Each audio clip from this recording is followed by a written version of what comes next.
बाकी आने वाली है अब शुक्रवार की शाम। अभय जी प्रणाम, क्या हाल चाल है? ये हालिया दौर जो समझ में आया आपको निफ्टी का, 26 से ये 24 25 300 तक का सफ़र, वजह क्या है इसकी? मतलब आपने अर्निंग सीजन को बहुत अच्छी तरीके से खेला, इवन एफआईआईस फ्यू इंस्टेंसेस पे उनकी बाइंग थी, इंडेक्स में काफ़ी शॉर्ट कवर किया, बट ये सडन लोअर स्विंग का कारण क्या था? अभी मैं इसी न्यूज़ रूम में शाम के कार्यक्रम के लिए लक्ष्मण जी से बात कर रहा था, तो एग्जैक्ट एक रीजनिंग इसके पीछे खड़ी करनी बहुत मुश्किल है। आपका टेक क्या है इस हालिया डिप पर, अभय जी? जी नमस्कार Virendra ji, first of all. दूसरा, ये जो करेक्शन है हमने देखा निफ्टी में तो है, और स्मॉल कैप मिड कैप में ज़्यादा है, मैं कहूँगा स्टॉक स्पेसिफिक काफ़ी जगह। मेरा ये मानना है कि ये थोड़ा एक टेक्निकल करेक्शन की तरह है, जो उन मार्केट्स में आते हैं जो कुछ रिटर्न जनरेट करते हैं शॉर्ट वाइल में, शॉर्ट ड्यूरेशन में। तो एक इन्वेस्टर्स की कम्युनिटी है जो प्रॉफिट बुकिंग करती है, थोड़ा कैश में जाते हैं, वापस रीअसेस करते हैं। फंडामेंटली मुझे वीरेंद्र कोई प्रॉब्लम नहीं लग रही है अभी भी, क्योंकि जो रिजल्ट्स आए हैं, काफ़ी रिजल्ट्स ऐसे आए हैं जो हमारी उम्मीद से बेहतर थे मिड और स्मॉल कैप स्पेस में। और जो कमेंट्री भी है वो ओवरऑल पॉजिटिव है। तो मैं कहूँगा कि अगर 10 रिजल्ट्स आए हैं तो उसमें से एक रिजल्ट ऐसा होगा जिसने आपको उदास किया होगा या आपको निराश किया होगा। जो बाकी 9 रिजल्ट्स हैं उसमें से 2 या 3 ऐसे रिजल्ट्स आए हैं हर अक्रॉस द बोर्ड जो उम्मीद से बेहतर हैं। कमेंट्री हर जगह मैं सुन रहा हूँ पॉजिटिव है, डोमेस्टिक कंजम्पशन, एक्सपोर्ट्स। तो फंडामेंटली मुझे कोई तकलीफ नहीं लग रही है। थोड़ा एक टेक्निकल करेक्शन है, ये आता है, हो सकता है हमने काफ़ी समय से ना देखा हो तो थोड़ा लोग सरप्राइज हैं, पर other than profit booking, increasing of cash allocation in the portfolios, reassessing strategy going into calendar year to 2026, I think ये थोड़ा मेरा ये रीडिंग है कि इससे ज़्यादा कुछ नहीं है। और इससे ज़्यादा किसी को लेना भी नहीं चाहिए। ओवर एनालिसिस करने का इसका मतलब नहीं है मेरे हिसाब से। ओके अभय जी, आप बहुत ही ऑप्टिमिस्टिक फिलहाल साउंड कर रहे हैं ऐसे मूड माहौल में भी, तो हिम्मत देने के लिए तो बहुत शुक्रिया जनता को। आप हालांकि आपने थोड़ा रिजल्ट के बारे में बताया, लेकिन और डिटेल में मैं समझना चाहूँगी। हम समापन की ओर बढ़ रहे हैं, निष्कर्ष निकालना हो तो कोई एक ऐसा सेक्टर या 2-3 सेक्टर अगर आप कंफर्टेबल हो बताने को लेकर, जहाँ पे सिर्फ ग्रीन शूट्स नहीं बल्कि फुल फ्लेज रिकवरी देखने को मिली है और आगे चलकर आपको लगता है कि यहाँ पर बड़े मल्टी बैगर्स निकल सकते हैं, तो वो कौन सा स्पेस होगा? जी, क्लियर स्पेस श्रेया जो दिख रहा है वो फार्मा में दिख रहा है। आप देखिए अक्रॉस द बोर्ड बड़ी कंपनी, छोटी कंपनीज, मीडियम साइज कंपनीज, हर कंपनीज के रिजल्ट्स अच्छे हैं। जो जेनरिक एक्सपोर्टर्स हैं उनकी भी पाइपलाइन इंप्रूव हुई है, प्राइसिंग पे भी प्रेशर कम है, रॉ मटेरियल कॉस्ट कम हो रही है। प्राइसिंग प्रेशर जितना था ले चुके हैं पिछले 2-3 क्वार्टर में। तो मुझे लगता है कि एक जो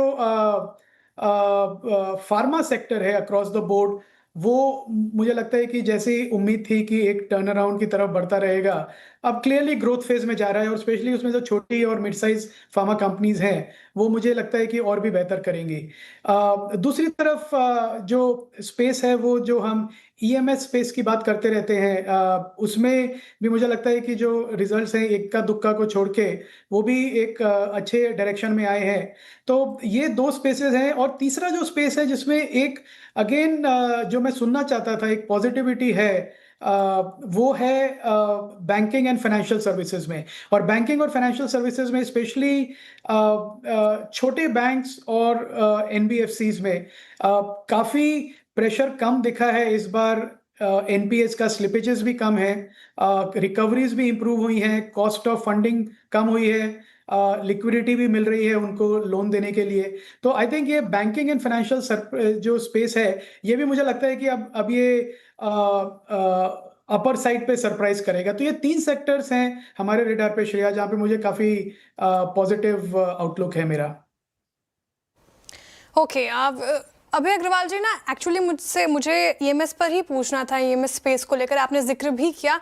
एम्बर एंटरप्राइजेस देखिए करीब करीब 9% का डेंट आज के सेशन में पड़ा है और पूरा स्पेस ले डूबा, ये रिजल्ट काफ़ी ख़राब थे। तो ये जो आपने कहा कि आने वाले समय में अच्छा कर सकता है ये स्पेस, तो ये गिरावट क्या लेने लायक लग रहे हैं आपको भी फिलहाल? क्या व्यू रहेगा? जी, बिल्कुल सी क्या होता है कि ये जो आपने एक एम्बर की बात करी, वो उसने सरप्राइजिंगली एक लॉस दिखाया। तो जो मैं कह रहा था कि 10 कंपनीज़ में से 1 या 2 कंपनीज़ ऐसे डिसअपॉइंट करेंगी, तो एम्बर क्लियरली उन कंपनीज़ में है जो कि एक रिजल्ट्स ने डिसअपॉइंट किया है। एक बहुत बड़ा नेगेटिव सरप्राइज़ है कि प्रॉफिटेबल कंपनी जिसका मल्टीपल इतना हाई है, तो ऐसी कंपनीज़ जिनका वैल्यूएशन इतना हाई है, वो मिस नहीं कर सकते हैं अपने गाइडेंस और रिजल्ट्स को।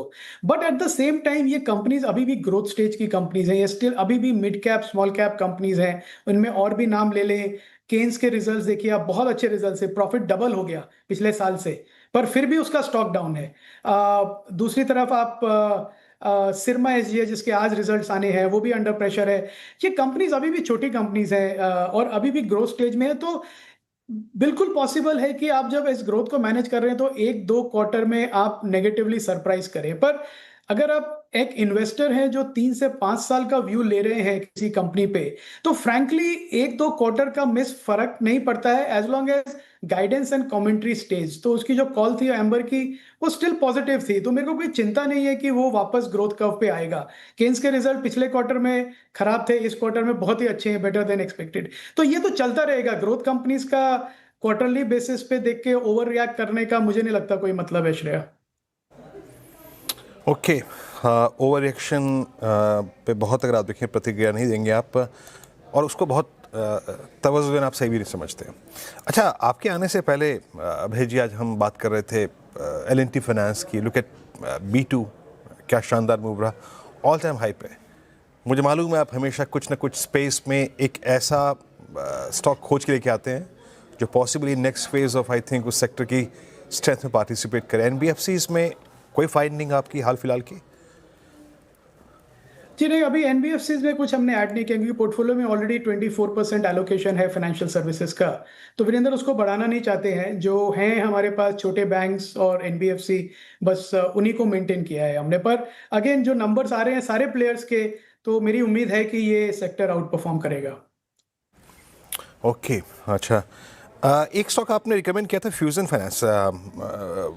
मेरे ख्याल से अभी भी आप लोग होल्ड कर रहे हैं, और यहाँ पे टेक क्या है आपका? जी, हमारे मॉडल पोर्टफोलियो में है वो, और उसका रिजल्ट्स मैं कहूँगा काफ़ी अच्छे थे, क्योंकि क्लियरली टर्न अराउंड की तरफ बढ़ रहा है। मेरा बाय रिकमेंडेशन नहीं है, हमारे मॉडल पोर्टफोलियो में है, पर आप उसका रिजल्ट देखें तो ऑलमोस्ट ब्रेक इवन हो गया है, लॉस बहुत कम हुआ है, मैनेजमेंट की गाइडेंस भी बहुत स्ट्रांग है towards AUM growth, balance sheet भी बहुत स्ट्रांग है, तो हर तरह से वो कंपनी जो है अपने रिजल्ट्स पे फायर कर रही है।